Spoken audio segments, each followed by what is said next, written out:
নমস্কাৰ, পোহৰ লাইভেটৰ সমূহ দৰ্শকক স্বাগতম জনাইছোঁ আৰু আজি আমি বিশেষ এগৰাকী কৰ্ম উদ্যমী প্ৰধান শিক্ষয়িত্ৰীক আপোনালোকৰ মাজলৈ লৈ আহিছোঁ।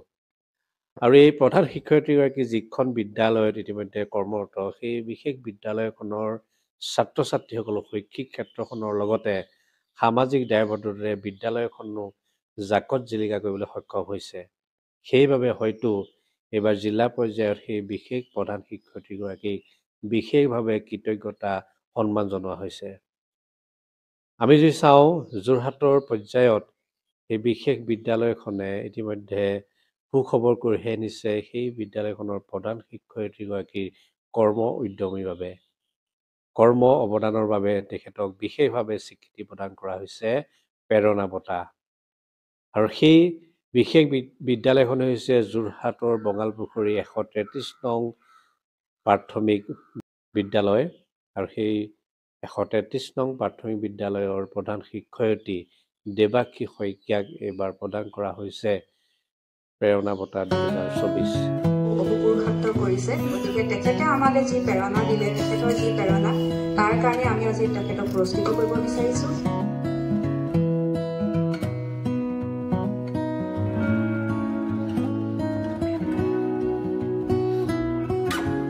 আৰু সেইবাবে আমি এইগৰাকী প্ৰধান শিক্ষয়িত্ৰীৰ বাসগৃহত উপস্থিত হৈ তেখেতৰ যি শৈক্ষিক ক্ষেত্ৰখনত ছাত্ৰ ছাত্ৰীসকলক যি অৱদান বা ছাত্ৰ ছাত্ৰীসকলক শৈক্ষিক ক্ষেত্ৰখনত যিদৰে তেখেতে অৱদান আগবাঢ়িছে সেই সন্দৰ্ভত কথা পাতিবলৈ চেষ্টা কৰিম। আৰু বিশেষভাৱে এই প্ৰেৰণা বঁটাটি লাভ কৰিছে বিশেষভাৱে সক্ষম কেইবাগৰাকী ছাত্ৰ ছাত্ৰীক, যি তেখেতে শৈক্ষিক ক্ষেত্ৰত বিশেষভাৱে সহযোগিতা আগবঢ়াইছে, সেইবাবে তেখেতক প্ৰেৰণা বঁটা প্ৰদান কৰা হৈছে।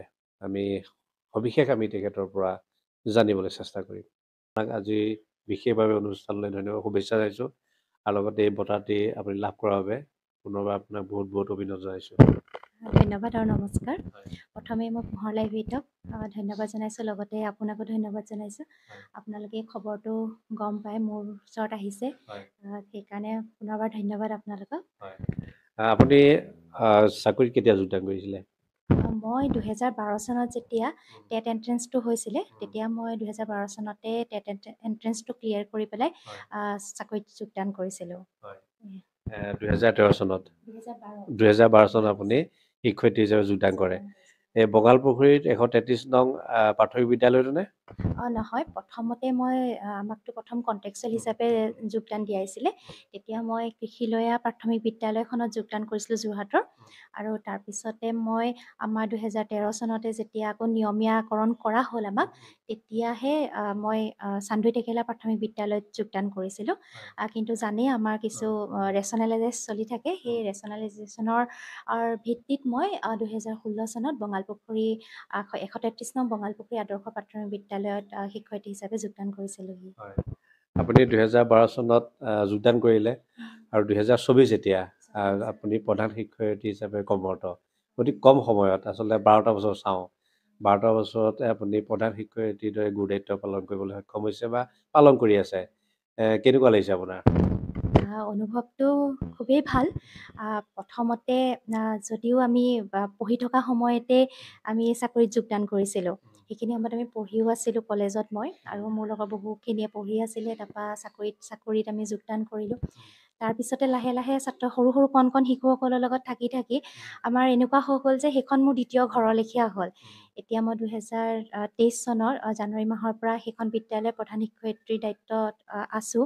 আৰু তেওঁলোকৰ কাৰণে কৰি খুবেই ভাল লাগে, সেই ছাত্ৰ ছাত্ৰীসকলৰ কাৰণে কিবা এটা কৰি। এতিয়া এনেকুৱা হ'লখন ৰাতিপুৱা শুই উঠি পেলাই স্কুলখন কেতিয়া পামগৈ, ছাত্ৰ ছাত্ৰীসকলৰ লগত দিনটো কেনেকৈ কটাম বা তেওঁলোকক কেনেকৈ আজি দিনটোত কি আমি কৰিম, সকলো শিক্ষক শিক্ষয়িত্ৰীয়ে, অকল মই বুলিয়ে নহয়, সকলোৱে আমি সেইটোকে ভাবি পেলাই ওলাই যাওঁ ৰাতিপুৱা। আৰু যেতিয়া আপুনি আমাৰ স্ক্ৰীণত চাই আছে দৰ্শকসকলে, যেতিয়া আপুনি ক্লাছত পঢ়াই থাকে আৰু ছাত্ৰ ছাত্ৰী খুব সুন্দৰভাৱে, আমি দেখিছোঁ আপোনাৰ লগত এটা খুব ভাল সম্পৰ্ক আছে, ছাত্ৰ ছাত্ৰীসকলে খুব ভাল পায় আপোনাক। আৰু এই ভাল পোৱাৰ বাবেই আপুনি খুব সুন্দৰভাৱে তেওঁলোকক আঁকোৱালি লৈছে নিজৰ সন্তানৰ গতে। আৰু তাত বিশেষভাৱে আমি দেখিছোঁ যে বিশেষভাৱে সক্ষম কিবাগৰাকী ছাত্ৰ ছাত্ৰী আছে। হয়, আৰু সেইটোৰ বাবেই এইবাৰ প্ৰেৰণা বঁটা আপোনাক লাভ কৰা হৈছে। কওকচোন, এই কেনেকৈ আপোনাৰ এই বিশেষভাৱে সক্ষম ছাত্ৰ ছাত্ৰীসকলক আপুনি পঢ়াৰ ক্ষেত্ৰত খুব সুন্দৰভাৱে আগবাঢ়ি লৈ গৈ আছে, কওকচোন। প্ৰথমেই মই সৰ্বশিক্ষা যিটো এতিয়া সমগ্ৰ শিক্ষা হিচাপে আমাৰ হৈ আছে, যোৰহাটৰ সমগ্ৰ শিক্ষা অভিযান মিছনৰ সকলো কৰ্মকৰ্তাক আৰু বিশেষকৈ আমাৰ DPO মেম ছাৰ সকলোকে ধন্যবাদ জনাইছোঁ। মোক এইবাৰ এইটো বঁটা প্ৰদান কৰিছে। মই ভাবিছোঁ যে উৎসাহিত কৰিছে মোক যথেষ্ট তেওঁলোকে। আৰু ছাত্ৰ ছাত্ৰীসকলৰ কথা ক'বলৈ গ'লে এনেকুৱা হয়, ভাল পাই তেওঁলোকে আচলতে ভাল পাব লাগে, ভয়ো কৰিব লাগে শিক্ষক শিক্ষয়িত্ৰী, কিন্তু ইমানটো পৰ্যায়লৈ ভয় কৰিব নালাগে যে মানে তেওঁলোকে কিবা এটা আমাক সুধিবৰ কাৰণে দ্বিধাবোধ কৰে। সেইকাৰণে মই ভাবোঁ যে তেওঁলোকৰ লগত আমি বন্ধুত্বপূৰ্ণ সম্পৰ্ক সদায় ৰাখিব লাগে। আৰু তেওঁলোকক যদি আমি তেনেকৈ ৰাখোঁ, তেওঁলোকে আমাক কিবা এটা প্ৰশ্ন এটা বুজি নাপালে বা কিবা এটা তেওঁলোকে জানিব ইচ্ছা কৰিলে যাতে বিনা সংকোচে আহি আমাৰ লগত তেওঁলোকে সেইখিনি আলোচনা কৰিব পাৰে, তেনেকুৱা এটা পৰিৱেশ দিবলৈ আমাৰ বিদ্যালয়ৰ প্ৰত্যেকগৰাকী শিক্ষক শিক্ষয়িত্ৰীয়ে আমি চেষ্টা কৰোঁ সদায়। আৰু মোৰ সহকৰ্মীসকলৰ লগতো আমি সেই বিষয়ে আলোচনা কৰোঁ যে আমি ছাত্ৰ ছাত্ৰীসকলক অকল পঢ়া শুনাৰ ক্ষেত্ৰতেই নহয়, সকলো ক্ষেত্ৰতে নাচ গান বা আৰম্ভ কৰি যিকোনো সহবিদ্যায়তনিক ক্ষেত্ৰতো আমি আগবঢ়াই লৈ যাবলৈ সদায় চেষ্টা কৰি আহিছোঁ। বিশেষভাৱে পুনৰবাৰ কৈছোঁ যে প্ৰেৰণা বঁটা লাভ কৰিলে, সেই বিশেষ সক্ষম ছাত্ৰ ছাত্ৰীসকলৰ বাবে আপুনি পাইছে, খুব সুন্দৰভাৱে তেখেতসকলক শিক্ষাৰ শিক্ষিত কৰিছে। বিভিন্ন সময়ত আপুনি তেওঁলোকক নিজৰ পুত্ৰগতে বা নিজৰ কন্যাগতে ব্যৱহাৰ কৰি সকলোতে আগবঢ়াই দিছে। এই মুহূৰ্তত তেখেতসকলৰ উদ্দেশ্যে কি ক'ব? আচলতে কি হয় চাওক, বিশেষভাৱে সক্ষম শিশুসকল সঁচাকৈ বিশেষভাৱে সক্ষম তেওঁলোক, আৰু তেওঁলোকৰো সম্পূৰ্ণ অধিকাৰ আছে যে তেওঁলোকে আন ছাত্ৰ ছাত্ৰীসকলৰ দৰে বিদ্যালয়ত আহি পঢ়কহি, তেওঁলোকেও আগুৱাই যাওক। সেইটো কাৰণে যদিও বা আগতে এই ব্যৱস্থাটো আমাৰ চৰকাৰী বিদ্যালয়ত খুব কম আছিলে, তেওঁলোকৰ কাৰণে বিশেষভাৱে সক্ষমসকল শিশুসকলৰ কাৰণে বিদ্যালয় আছিলেও, কিন্তু বৰ্তমান কি কৰিছে, যিহেতু শিক্ষা সম অধিকাৰ কৰি পেলোৱা হৈছে, তেওঁলোককো আমি আমাৰ বিদ্যালয়তে শিক্ষাদান কৰিব লাগিব। সেই হিচাপে যেতিয়া মোৰ বিদ্যালয়লৈ ছাত্ৰ ছাত্ৰী তেনেকুৱা আহে, মোৰ 4জন আছে বিশেষভাৱে সক্ষম ছাত্ৰ ছাত্ৰী, আৰু তেতিয়া আমি তেওঁলোকক আঁকোৱালি লৈছোঁ। তেওঁলোকক এইটো অনুভৱ হ'বলৈ দিয়া নাই তেওঁলোক যে কিছু বেলেগ, আৰু আমাৰ ছাত্ৰ ছাত্ৰীসকলৰ মাজতো সেইখিনি তেওঁলোকে অনুভৱ নকৰে বাকী সকলো যে এই 4জন অকণমান বেলেগ হয়। তেওঁলোকৰ লগত বন্ধুত্বসুলভ ব্যৱহাৰ কৰে। তেওঁ যদি লিখাত অকণমান ৰৈ গৈছে, কাষৰ ল'ৰাজনে বা ছোৱালীগৰাকীয়ে তেওঁক সহায় কৰে। আৰু এই ছাত্ৰ ছাত্ৰীসকলক বিশেষভাৱে আমি চাব লগা হয়, আৰু বিশেষভাৱে এইটো কাৰণে চাব লগা হয় তেওঁলোকে যাতে ৰৈ নাযায়, পিছ পৰি নাযায়, বা সমাজত যাতে ভৱিষ্যতে তেওঁলোকেও গৈ পেলাই নিজকে মানৱ সম্পদ হিচাপে নিজকে যাতে পৰিচিত কৰিবগৈ পাৰে, সমাজখনক যাতে তেওঁলোকে কিবা এটা দিবগৈ পাৰে, সেইটো আমি সদায় সুপুৰুষাৰ্থ চেষ্টা চলাই আহি আছোঁ। যেতিয়া আপুনি বঁটাটো প্ৰদান লাভ কৰিছে, আচলতে আপুনি গমেই পোৱা নাছিলে যে আপোনাক বঁটাটো দিব। আপুনি যথেষ্ট নিজেই অভিভূত হৈছিলে যে বঁটাটো মোক দিছে, যথেষ্ট আপুনি আৱেগিক হৈ পৰা দেখা গৈছে। এই কওকচোন এই মুহূৰ্তত। কি হয় চাওক, যেতিয়া আমাক কিছুমান এনেকৈ বঁটা প্ৰদান কৰা হয়, কেতিয়াবা আমাক জনোৱা হয় যে আপোনাক এনেকুৱা এটা বঁটা প্ৰদান কৰা হ'ব, আপুনি সেইটো, কিন্তু এই ক্ষেত্ৰত মই একো গম পোৱা নাছিলোঁ। মই আগদিনাখনি মোক ফোন কৰা হৈছিলে অফিচৰ পৰা যে বাইদেউ কাইলৈ আপুনি ডিষ্ট্ৰিক্ট লাইব্ৰেৰীলৈ যাব, অডিটৰিয়ামলৈ, তাতে এটা অনুষ্ঠান আছে, আপোনাক কিবা এটা দিব তাতে তাৰপিছত মই সুধিছোঁ যে এনেকুৱা কি হ'ব তাতে। তেতিয়া বাইদেউগৰাকীয়ে কৈছে যে এনেকুৱা কিবা এটা আছে, আপুনি কিবা এটা কৰিছে নিশ্চয়, যিটো কাৰণে আপোনাক কিবা এটা কৰা হ'ব। আচলতে এইটো অফিচৰ ফালৰ পৰাই তেওঁলোকে চাগে মোক নিৰীক্ষণ কৰিছিলে এই ক্ষেত্ৰত, আৰু সেই হিচাপে মই পাই পেলাই আৰু যেতিয়া গম পাইছোঁগৈ তাত গৈ যে এনেকুৱা এটা মোক বঁটা প্ৰদান কৰা হ'ব, আৰু যথেষ্ট আৱেগিকো হৈছোঁ, ভালো লাগিছে। ভাল এইটো কাৰণেই লাগিছে যে আগলৈও কাম কৰি যাবলৈ আৰু উৎসাহ পাইছোঁ এইখিনি ক্ষেত্ৰত।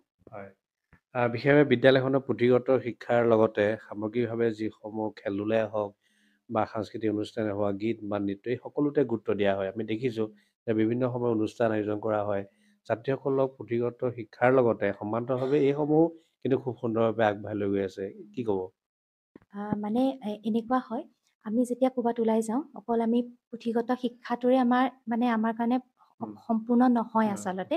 তেওঁলোকক যিখিনি সহবিদ্যায়তনিক ক্ষেত্ৰত যিখিনি আগবঢ়াব লগা হয়, এতিয়া আমাৰ বিদ্যালয়ত আজিকালি আপোনালোকে গম পায়, চৰকাৰী বিদ্যালয়বিলাকে প্ৰত্যেকটো দিনেই উদযাপন কৰিবলগীয়া হয়। যিকোনো এটা দিন, এই সুধাকন্ত দিৱস আহিলে, এই বোলে শিশু দিৱস আহিলে, এই বোলে 15 আগষ্ট স্বাধীনতা দিৱস আহিলে, তেতিয়া তাৰ লগত সংগতি ৰাখি আমি তেওঁলোকক যিকোনো ধৰণৰ গীত মাত, খেলা ধূলা, বা আপোনাৰ ধৰি লওক আজিকালিতো আমাৰ প্ৰাথমিক শিক্ষাটো এনেকুৱা হৈছে যে তেওঁলোকক খেলা ধূলাৰ মাধ্যমেৰে শিকাব লগা হয়। আপোনালোকে নিশ্চয় আৰ্লি চাইল্ডহুড কেয়াৰ এডুকেশ্যনৰ কথা শুনিছে। তাৰপিছত আকৌ আপোনাৰ নিপুণ অসমে যিটো FLNৰ প্ৰস্তুত কৰিছে তাতো আমাক প্ৰশিক্ষণ দিয়া হৈছে আৰু তাতো এনেকেই কোৱা হৈছে যে যাতে তেওঁলোকে পঢ়াৰ প্ৰতি যিটো ভয় ছাত্ৰ ছাত্ৰীসকলৰ সেইটো যাতে আঁতৰি যায়, গীত মাত খেলা ধূলাৰ মাজেৰে যাতে তেওঁলোকে পঢ়ি আগুৱাই যায়, খেলি আছোঁ কিন্তু মই কিবা এটা শিকি আছোঁ মানে সেইটোৰ কাৰণে আমিও চেষ্টা কৰোঁ। আৰু এনেকুৱা হয় যে আমাৰ এটা নিৰ্দিষ্ট সময় আছে বিদ্যালয়ত, ধৰি লওক যোৰহাটত 8:45 পৰা 1:45 বা 1:30 বজা 2 বজাৰ ভিতৰত আমাৰ বিদ্যালয়খন ছুটি দিব লাগে। কিন্তু মই এই ক্ষেত্ৰত অকণমান মানে সৌভাগ্য বুলিয়ে ক'ব লাগিব, মোৰ অভিভাৱকসকলে যথেষ্ট মানে সহযোগ কৰে। মই যদি কওঁ যে এনেকৈ এটা অনুষ্ঠান কৰিম আমি, ধৰি লওক এতিয়া আগন্তুক আমাৰ বহাগ বিহু আহি আছে, আজিকালি বিহু ল'ৰা ছোৱালী হুঁচৰি নামাৰেগৈ, কমিও গৈছে বা তেওঁলোকে নজনাৰ দুখতো হৈছে বা হুঁচৰিনো মাৰিব কাৰ ঘৰত, ধৰি লওক সকলো ঘৰ ওলায়ে গুচি যায়। তেতিয়া আমি ধৰি লওক সেই বিহুটো বিদ্যালয়তে উদযাপন কৰিম, তেওঁলোকক বিহুৰ বিষয়ে বুজাম। তেতিয়া আমি কি কৰোঁ যে আমাৰ যিটো বিদ্যায়তনিক দিশৰ সময়খিনি ধৰি লওক আপোনাৰ 1:30 বজা বা 2 বজাৰ ভিতৰলৈকে তেওঁলোকক আমি পুথিগত শিক্ষা দিলোঁ। তাৰপিছত আমি কিছু সময় 1 ঘণ্টা হওক আধা ঘণ্টা হওক আমি বেছিকৈ তেওঁলোকৰ লগত মানে সেই সহবিদ্যায়তনিক দিশখিনি আমি তেওঁলোকৰ লগত মানে কৰোঁ। সেইখিনি আপোনালোকে কেতিয়াবা দেৰিকৈ আহিলে আমাৰ বিদ্যালয়ৰ সন্মুখেদি গ'লে দেখা পাব আমাৰ বিদ্যালয় খোলা থাকে, প্ৰায় 3মান বজালৈকে আমাৰ বিদ্যালয় থাকে, সদায় নহয় কিন্তু যেতিয়া এনেকুৱা অনুষ্ঠানবিলাক হয়।